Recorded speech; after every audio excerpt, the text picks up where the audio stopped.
everybody. I'm Jamie of Pandora Astrology. With me is Julia, also of Pandora Astrology, and our up-and-coming apprentice, Betsy. And we're being interviewed today by a favorite student, Erika. And today we're talking about how do astrologers cope with their own transits. And Erika has some questions for us. Take it away, Erika. All right. How do you prepare for a long-term transit of a planet through a house which gives a lengthy, maybe decades-long time period and that is demanding change of you? And how do you maintain during this type of transit? You know, forewarned is forearmed. Just knowing that a planet is moving through a house, especially if it's an angular house, like it rules a major area of life, like home life or career or relationship or identity, you know, just knowing that that's coming is, I think, more than half of the battle. And being able to time it really precisely is super helpful. And then, you know, as I said in the first video of this series, going back and checking where's that planet in my natal chart sometimes gives me a lot of clues, you know, about how to approach this, because that planet is a teacher for me and it has an agenda clearly laid out in my natal chart. True. Julia, you got thoughts about it? Yeah, you know, because some of the outer planets like Pluto and Neptune are just going to take a very, very long time in each house. And, you know, the way I sort of look at them is, you know, whether you have planets in that house or not, you know, something like Pluto, I think of Pluto as the critical mass, you know, think of like, when I think of a Pluto transit, it's like a volcano erupting, but before a volcano erupts, there could be years, if not decades of subterranean geothermic activity that's slowly bringing that, that to a climax. So that's kind of like what happens when it enters the house. You start getting the things, the subterranean stuff, maybe you don't quite see it, maybe you're not quite aware of it yet, but there'll be all of these things which maybe looking back, you can start kind of making the connections that will lead up to that coming of a head. And, you know, with something like Neptune, I sort of think of Neptune a little bit more differently. It's more like the universal solvent. So it just dissolves everything. So, you know, it'll spend its time just slowly dissolving, kind of having you lose your grasp on the things that house might represent. And again, you know, because it's Neptune, you'll probably be left in the dark for a little while until you kind of figure it out.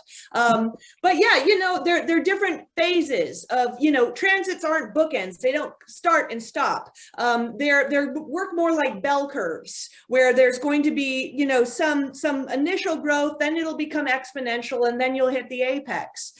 So yeah, that's kind of how I look at it. I don't know if I answered the question though. You're asking how to prepare for it. I guess you just prepare for it by being, you know, as aware as possible of how the symbolism of that planet is affecting the area of life as represented by the house, and knowing that these will start off very subtly at first. Yeah, you know, Julia, you're giving me another thought, which is that in the 3 degrees before a planet actually enters into a house, you already start to feel it. Oh, for sure. And so being aware that it's like the planet is a character in life that is stepping into a room. You're thinking about a room as you're stepping into it and you're crossing the threshold. You're thinking about that room a lot. But once you go into that room and you sit down on the sofa and you're just kind of there for a while, you know, hanging out in the background. Yeah. And transits are like that. And then they'll really, like, you know, come to a peak, as you describe, once they're doing something with another planet from that house that they're passing through. So sometimes it's just simmering along on the back burner, and then sometimes it's really like bubbling over, and knowing those times, you know, and then it'll simmer up again when it's getting ready to leave the house, because it wants closure with the old house as it's entering the new house.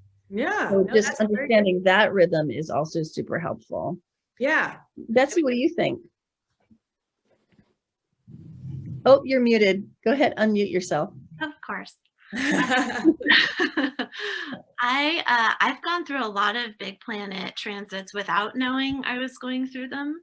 And so it's helped me to look backwards and see, oh, where did I start before that transit and where did I end up?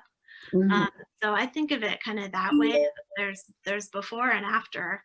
And so now when things are coming up, I think, well, where am I now? Kind of take stock of wherever it is in my chart, which house and what other planets are there. And okay, here's what's going on. And then do I have any intentions for the kind of change I might want to see in that area, or where I want to end up? And I guess it gives me a sense of participation in the transit, some empowerment there that I can help guide it.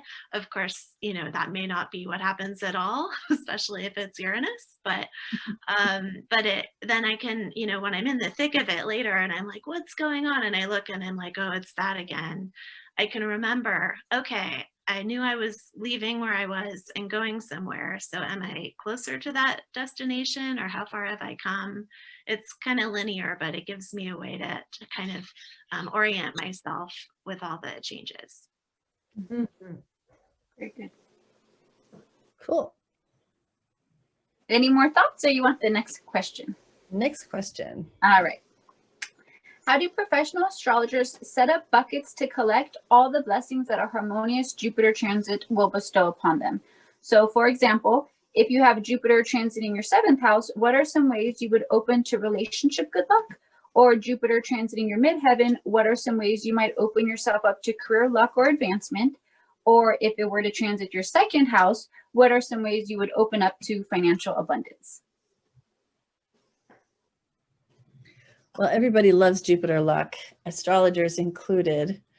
You know, I think that, and it does depend somewhat on what area, you know, that it's impacting. But I think for me, it has a lot to do with just allowing the luck to come to me, you know, just even being aware that growth is possible and that there are opportunities. Because everybody has areas of their life where maybe they're like low self-esteem, or where struggle is habitual. And like, I mean, for me, I have the South Node in Capricorn. So I kind of expect everything to involve a lot of effort and a lot of sacrifice, and to maybe just like not even get me results. Sometimes it feels like life is lived on a treadmill. And so when Jupiter comes and is the wind beneath my wings, I sometimes just don't even realize, like, hey, this could be so much better. And sometimes it helps to have the word from outside, you know, somebody else to tell me, hey, like, this could be a lot better. Are you open to that? So yeah, Jupiter, our buddy. What do you guys think? Yeah, you know, it's funny because I find that Jupiter transits do require even a lot more vigilance than other transits do. And what I mean by that is that, you know, but benefics like Venus and Jupiter, they tend to be so pleasant, but sometimes they're so pleasant, you just take them for granted and you just kind of assume, oh, that's what, you know, same thing when I'm looking at a client's chart and I'm telling them about their sextiles and their trines and their aspects from Jupiter. They're kind of like, yeah, of course, you know, those things, they just come easily. They're just taken so for granted. But then when you point out a difficult transit, a challenging square, a challenging opposition, it's like people right away are like, oh, yes, that's where the problem is. So sometimes the benefics just, sometimes it's like they require vigilance to make the most out of them and to appreciate them. Like sometimes it's nice to even know when you're going through a hard time in life, where's your luck? Oh, you know, things are going great in your relationship right now. Things are going all right in your career. Things are going good with your health right now. But we take the good stuff for granted. That's what I've learned doing this. You know what I love about what you just said is that it reminds me of what you said about Saturn in the previous video in this set. It sounds like you've like Jupiterized your Saturn transits and Saturnized your Jupiter transits, because you apply some vigilance and discipline to your Jupiter transits when that's what Saturn would usually call forth. Dude, that's and you've chosen to see your Saturn transits as opportunities in a more Jupiter style way. I think that's awesome. They're very complementary forces. Even the symbol, they're basically, you know, the symbol is basically the, you know, just flipped apart. Rearranged. But yeah. They're very much so. Good point. Betsy, what are your thoughts? Yeah, I see that too with Saturn and Jupiter, with Saturn contracting and then Jupiter expanding. So I agree, Julia. There's a caution there to also not get with a Jupiter transit to get too big for your bosses, you know, where you just suddenly are inflated with confidence that might not really be grounded, or, you know, you just suddenly think everything's going to go your way and you stop paying attention. You know, there's that old saying, trust in Allah and tie up your camel. Yeah, I love that. Yeah. Balance there for sure. Yeah. And also with Jupiter and the whole luck thing, just to become more and more aware of noticing synchronicities. I feel like the more we expand our consciousness and awareness of like, oh, that happened just at the time when this other thing happened. Let me investigate that a little bit more. There are all these little clues that we can kind of more and more tune into. The more you look for them, the more you see them, of course. But that openness to new things or new pathways or new people, new possibilities, I feel like that's really what Jupiter wants us to see. That's the growth that can lead us in new directions. I love that. I want to throw one more thing in here, especially when it comes to Jupiter transits in the area of finance. Which is that, you know, I could say a lot here about like manifestation and law of attraction and like how to, you know, make your life better through those kinds of meditations and prayers. But I think what I do want to say is that every prayer for abundance, especially during a Jupiter transit when you're more likely to get results, should end with the phrase, and let it be good for everyone. Because if you pray, if you call forth your greater self to create something in your life that is good for everyone, then you're getting everybody's greater self in on the act, helping and supporting you on having that thing. And then you're just removing obstacles like crazy. So that's good, some good stuff. Erika, I think you've got one more question for us. I have one more question. And it's my favorite. It's the juicy one. Which planet do you dread a transit of the most? And why? Well, I'm just going to jump right in there and say, like, oh my God, Pluto. Pluto has been transiting my sun for more than a year. It's awful. It's going to be done sometime at the end of this year. I'm not having fun with it. And, you know, mostly I'm fine. We've had this damn pandemic. And yeah, so it's just really like I've come down to, it's just one thing. It's just one thing that if you take this one thing into your Pluto transit, you're probably going to come out okay. And that is the idea of surrender, which I've discovered is something that human beings love, but don't like to use that word for it. We want to be swept away by that thing that we always wanted, but never let ourselves have. And we absolutely hate, loathe, detest, and despise being swept away by that thing that we never wanted in the first place. But it's really a matter of what you surrender to, and that's where you have control. And if you surrender to your greater self's plan for you, you cannot go wrong. So if you just sit down and like pray, oh, greater self, you know, or God of my heart, or Jesus Christ, my savior, or whatever that is for you, that is that point in the painting, you know, the painting where you touch God personally, you pray to that and you just say, oh, my greater self, I am just going to trust your plan for me. And it is dark. I cannot see my hands in front of my face.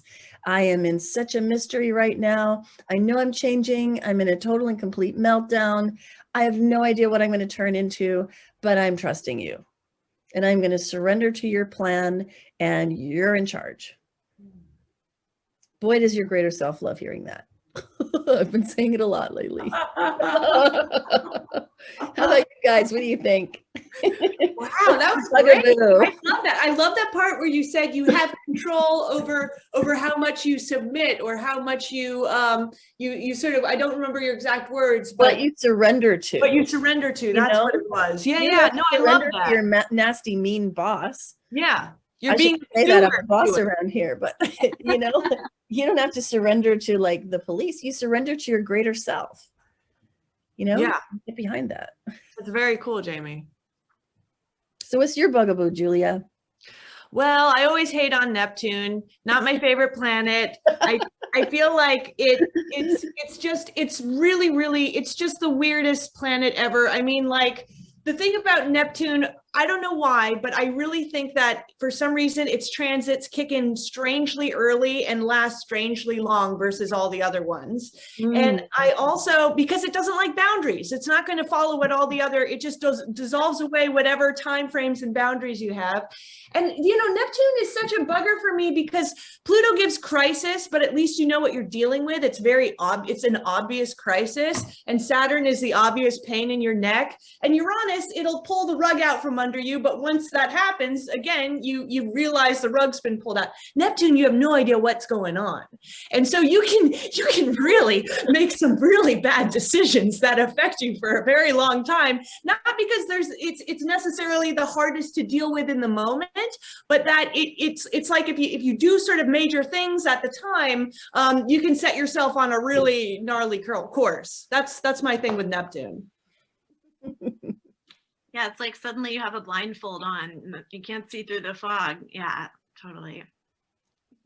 Well, for me, it's been Uranus. I'm nearing the end of my Uranus opposition, and you know, I'm an Aquarius sun, so I'm used to that kind of lightning bolt energy, like new ideas or unexpected weirdness. Like I'm okay with that in life. But it has just been this back and forth of like, I'm trying to build things with Saturn right now. And every time it's like 2 steps forward, 1 step back, you know, like, oh, I'll go in this direction and build this. And then, nope, what about if you go in this direction? What about this idea? You know, and it's just like being jerked around, shocked periodically. And but near the end of it now, I can see that all those seemingly disconnected shocks or lightning bolts, it's like they've been carving out the side of the mountain.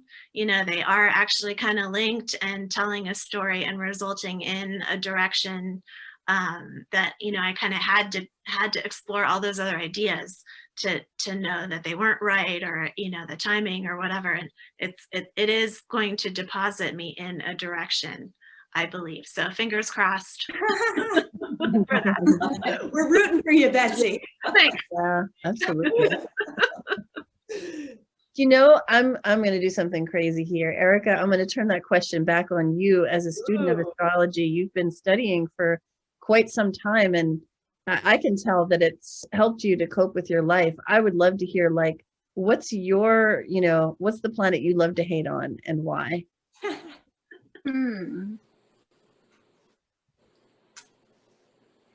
I don't dislike any of them. I agree with what you all said. I think Pluto, with what you said about surrender, I've noticed that what I love about Pluto is he'll pushes you against the wall to learn how to surrender. I don't think a lot of people naturally know how to surrender until they're pushed against a place where you must surrender or it gets very uncomfortable. So I like that about Pluto. Neptune is super confusing. Neptune transits make me paranoid, confused. My dreams are insane. And I'm like, Julia, you have no idea what's going on. But it's kind of fun too, because you feel like you're living in a fairy tale and you just kind of accept nothing makes sense, but something about nothing making sense makes a lot of sense.